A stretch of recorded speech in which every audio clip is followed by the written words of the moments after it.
How to put your last name next to page number in Google Docs. So in this video tutorial we are going to learn about. So guys, let's start with the video. Before we start, I request you, if you like this video, hit the like button, subscribe my channel, and don't forget comments below. Okay, so let me open Google Docs. Okay guys, so here we are. This is my Google Docs page. So first we need to insert the page number. So just click on that first page and go to the insert, and you can insert the page number. There are four format you can use.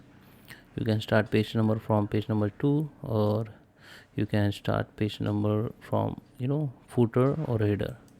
I just use header, so you can see in header I have page number start from 1. Okay, so here what you need to do, if if you want to edit the page number, you simply go the header and double click on it, then it will be enable edit mode.